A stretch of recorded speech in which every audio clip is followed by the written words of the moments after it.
Greetings, dedicated viewers, curious voyeurs, avid listeners, fans, bands, artists, instrumentalists, metal lovers, whoever you are, wherever you are on this Mother Earth, or perhaps even beyond. Hello, I'm Ben Sebastian, curator of the Sonic Symphonic podcast, composer of the Kalasin series of albums, and much, much more. And I'll leave some links below if you are interested in delving through some of that stuff. But very quickly, before I move on to this reaction review video and this artist, I'd like to say thank you to all of you that subscribed so far. We've reached the 1,000 subscribers mark. It's a metric I'm quite happy with. It's a great sign of support. I can't thank you enough, and for supporting me and my channel, and as well as the artists that I feature. So you know, it's not bad since May. You know, this little idea that I've had has born and has grown into something, you know, quite productive for me, quite healthy for me, and is something of benefit for artists and musicians, you know, and listeners alike. So yeah. Soppy stuff over. Let's get into some black/death metal. Okay, featuring today is Indirect Euthanasia. It's a black metal project started in 2014 in Zacatecas, Mexico. Regular viewers will know that, yeah, I just love some of the heavy stuff that's coming out of Mexico. There just seems to be so much of it. There seems to be such a vibe in that country for it. Unlike anything, it's like Mexico is almost like, you know, the new sort of like Nordic kind of, you know, home of all of this dark atmospheric metal that I love so much. It initially, as in the band, initially started as a project. As I say, it was initially sort of like depressive, suicidal black metal. But in 2017, the name was changed to Indirect Euthanasia, which is what we know them as today. Initially, the topics to be dealt with in the songs were about mental problems, death, and self-destruction. And with the passage of time and some personal experiences, it's been changing to more sort of themes, you know, positions against dogmas, and completely changing the concepts of self-destruction. The band kind of fleshed themselves out a bit more with the addition of a couple of members in 2020, and it's properly a proper band. So far, Indirect Euthanasia has 1 demo, 3 splits, 1 EP, 2 singles, and 2 full-length albums.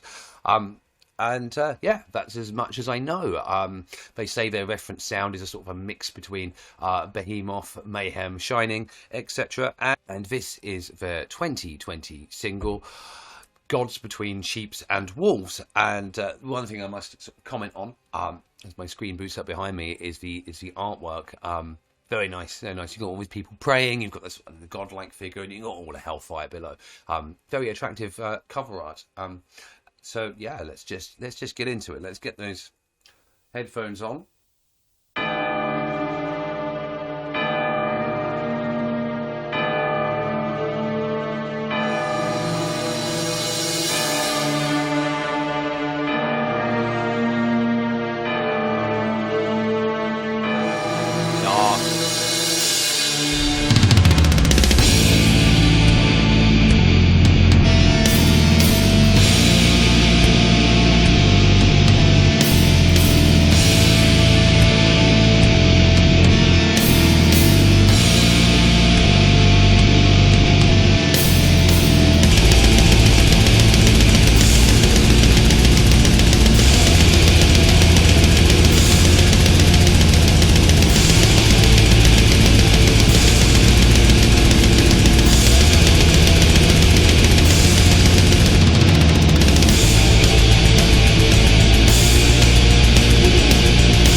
Really dark progression.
So dark.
It's over. What the hell?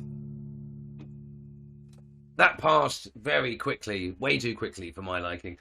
Maybe it's because like the recent round of submissions have been completely different genres, so this is the first opportunity I've had to listen to, you know, some black metal, and Christ, was it atmospheric, dark, and brooding. You know, those progressions were, they were so oddball, sort of in terms of, you know, sort of music theory expectations and concepts that it just added to the flavour and the colour of darkness, if there is such a colour.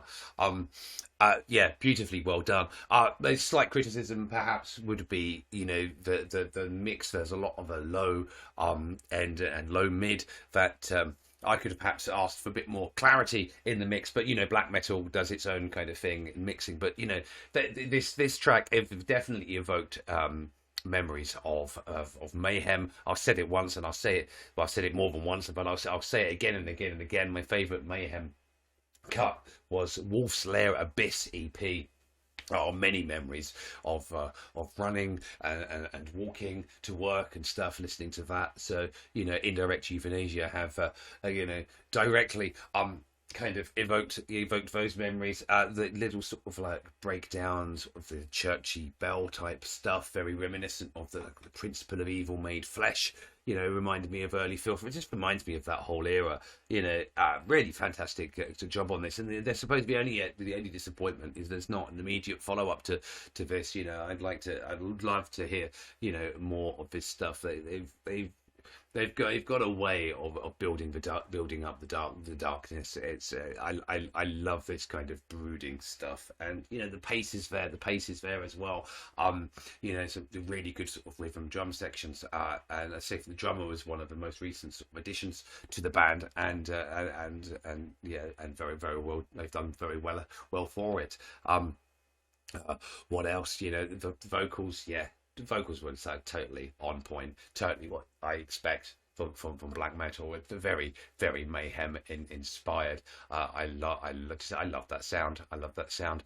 Really quality single, and you know, I want to hear more. So you know, Indirect Euthanasia, I hope you're busy working on something. I hope there's something coming soon. And when there is, then you know, please, I want to be one of the first to know. So I'm definitely going to go on a bit of a black metal journey once I've done my day's recording. You know, in my downtime, it's time to get listen to a bit more of that. Oh, it's a problem. There's so many wonderful genres in metal, and there's so much great music. But it's great to be featuring black metal, and a really good black metal act as that. You know, again, out of Mexico. It's some magic. Mexico is a magical country, man. It's the music. It's pummeling out my way. Yeah, it never fails to impress me, and Indirect Euthanasia have done that today. And if they've impressed you, then you know, do the right thing. You know, like, subscribe. You know, you're more than happy to give my channel a miss, you know, just go and, you know, check out their links, you know, get their music streamed, and do me and them, you know, a favor. Awesome stuff, really. Thank you for the submission, guys. Yeah, that was a nice listen. I'd love to hear that built up into a whole concept. I think you guys could really put it off. You know, it's definitely hold the keys to darkness in terms of, you know, composition and arrangement and just vibe and feel, and it's glorious, absolute glorious. Listen, brilliant single. That was Gods Between Sheeps and Walls. Ladies and gentlemen, I've been Sebastian. See you again soon.